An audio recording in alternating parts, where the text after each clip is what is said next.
Hello, I'm Pastor Rick Kiley representing North American Missions of Wisconsin. I'm here today to thank you for all that you've done in the past concerning Wisconsin District Home Missions. Wisconsin District Home Missions was the one that started Christmas for Christ and continues to affect all of North America in a great way. Wisconsin Home Mission supports several ministries in the district. We support evangelism, the prison ministry, the deaf ministry, the Spanish ministry, of which we have 7 churches, 15 daughter works, and 7 home missionaries. This year, we are promoting Brother and Sister Jansen from Oshkosh, Wisconsin, a truly fired up couple that are doing a great work for God. When you give to Christmas for Christ, know that you're blessing all of these ministries. May God bless you, and may you have a blessed holiday season.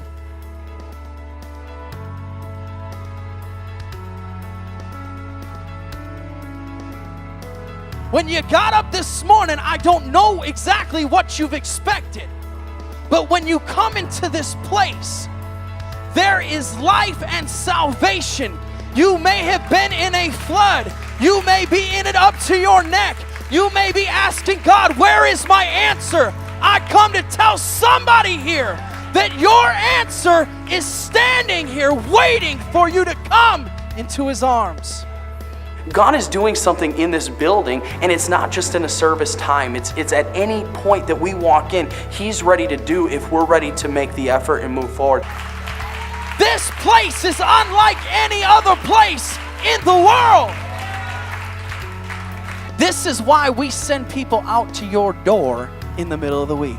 It's because I know that this place has been set apart, that if you would give yourself unto what God is doing, you would see difference and deliverance within your everyday situation.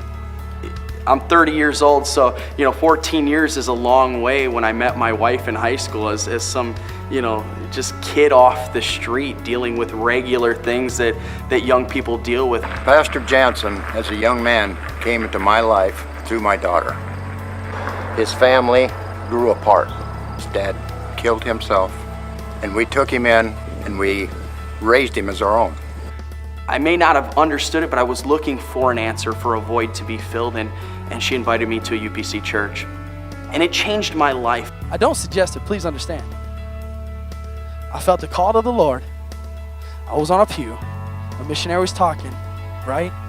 Wasn't even talking about anything real great. I don't even remember really what he was saying. But I remember God going, that's you. I went and I called up my job and I quit. You do realize I was making pretty good money. I had great benefits.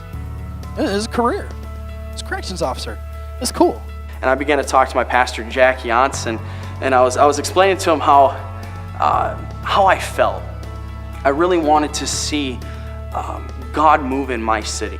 So about a month later, I put these little cards out, and I just invited people around my apartment building to come join Bible study at our clubhouse. And by the end of that year, we were teaching around 38 Bible studies. So I went to my pastor, Pastor Dan Sharp at that time, and I said, we need a bus. I got to get these people to church. And he looked at me and said, we need to start a church.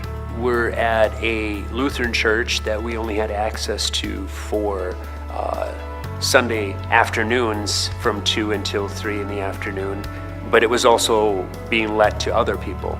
And so it got to be such a struggle because our people would show up and not even know if we could set up, which was a process in itself. I knew that it wasn't outside the realm of possibility to go into something of our own, even being, as young as we are. Next week, there will be no Thursday service.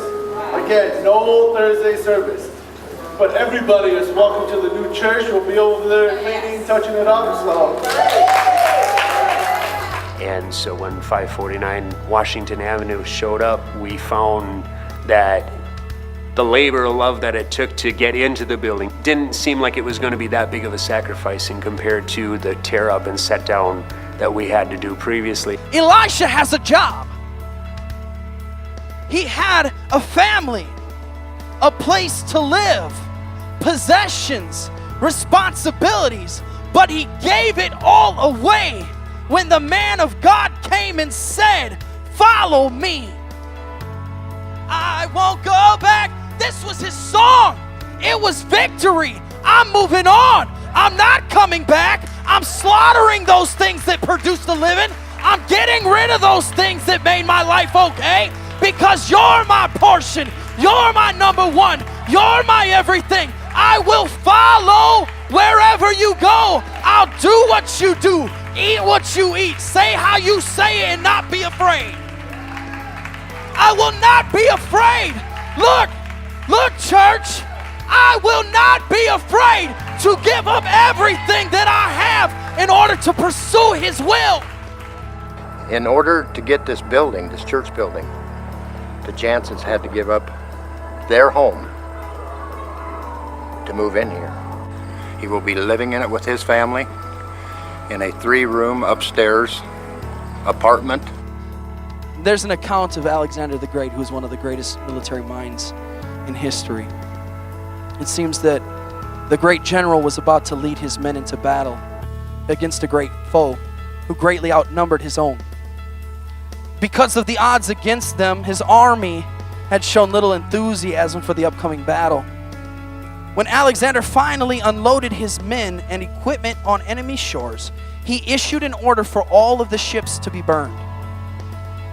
As the ships sank in the flames behind them, Alexander rose to address his men and said, "See, your craft is in smoke, their ashes floating in the sea. This is our assurance that we shall be victorious. For none of us can lead this land unless we are victorious. Men, when we go home, we're going home in their ships." I like that type of mentality. It's very scary at first, but boy, does it get people moving. Listen, if Alexander did not think that they could win that battle, he would have kept those ships. He wouldn't have set sail. We have been called. We have been called. And if God did not think that we were able, we would have never set sail. When Oshkosh became established, when we stepped foot into this building, God knew we were more than able, but we need to cut the safety nets away. I'd be remiss not to thank the Wisconsin District and all the board members and the men that have made ministry possible. Buildings don't just appear. It takes people who are giving and who believe in the cause of home missions that are sowing into the home missions department so that they can take what you're sowing into and distribute it amongst the men and women that need it.